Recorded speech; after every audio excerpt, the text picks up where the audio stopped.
Welcome back, guys. This is Books Nelson with That Me Bro Show. We're here with a Pink Diamond Kevin Johnson Deep Diamond breakdown. So this is another situation where we have one of my personal favorite players of all. Well, I don't know about of all time, but definitely at the time that he was playing, Kevin Johnson was one of my favorite point guards to watch.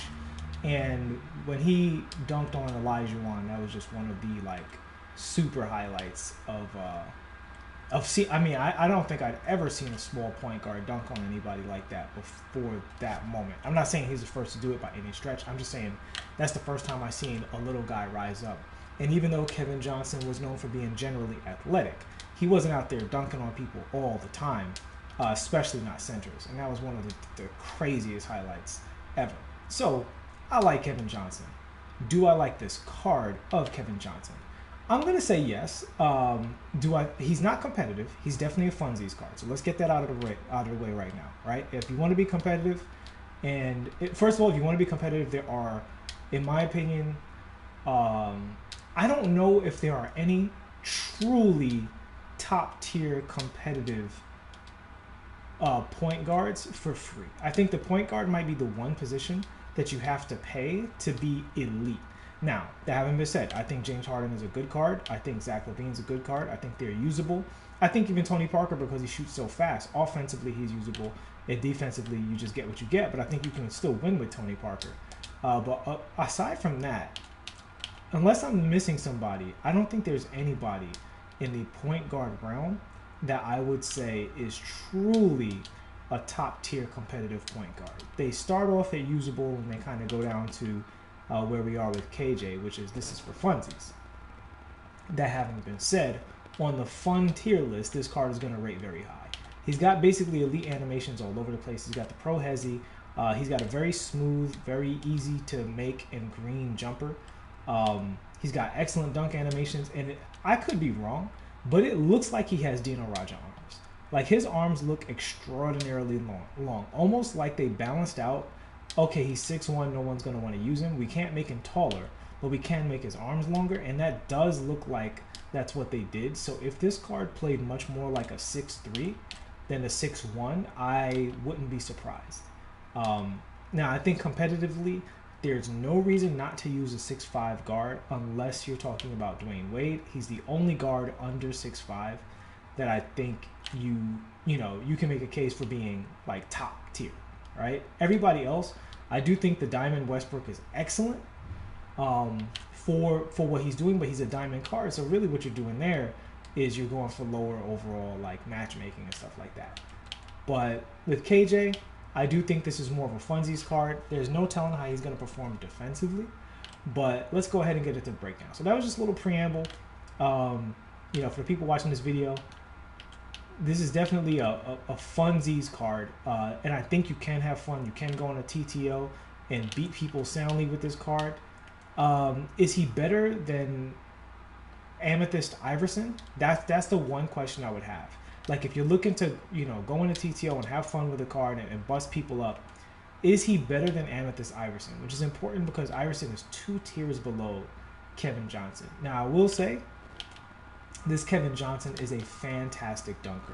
So we saw there from the full court dribbles, he has a mediocre behind the back, but he has a good between the legs. His between the legs can chain.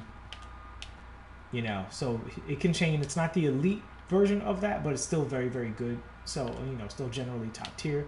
Again, he's got the Pro 3 Hezi. Let's look at his, half spin combo here. You see that behind the back is just a little too slow to be usable, in my opinion. But the between the legs makes up for it. The between the legs is S tier basically.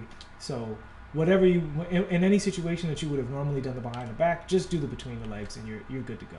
You only need one of those dribbles to be good.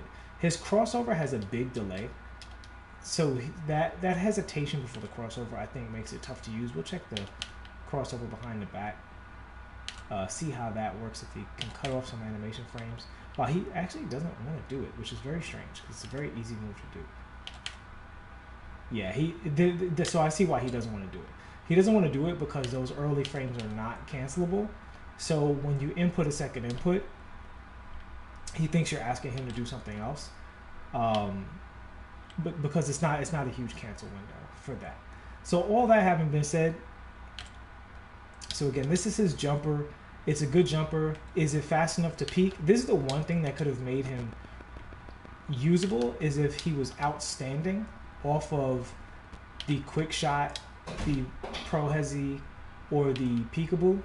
And the bottom line is, it's just not fast enough. It's just not fast enough for me to tell you guys, oh yeah, even though he's short, you can use this card. I don't think that's the case. I do, however, think he's a really fun card.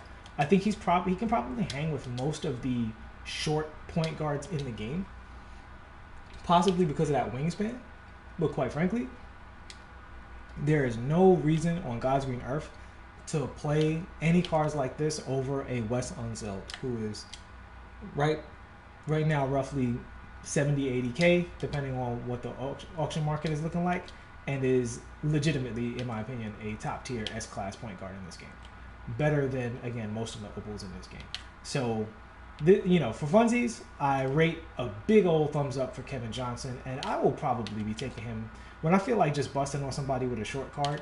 I will definitely myself be taking him in the TTO and having a good time, because banging on somebody with Galaxy Opal, Shaq, and Kevin Johnson, that might be the most fun you have in 2K that day. But as a competitive card, no, of course not. He's 6'1".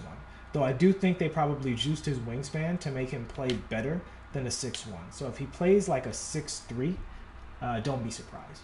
All right? That's going to cut it for Kevin Johnson. For Kevin Johnson fans, I do recommend it because I do think you can have fun with the card.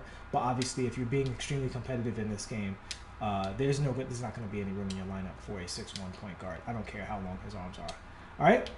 He feels fast. He feels good. His shot feels good. His dunks are excellent.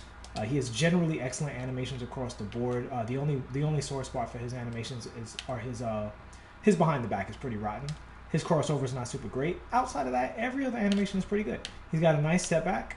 It's going to combo very well out of his snatch back. So offensively, you should be able to cook with this card as well as you can cook with almost any point guard, with the exception of the fact that his shot is just not at the elite speed of the elite shooters.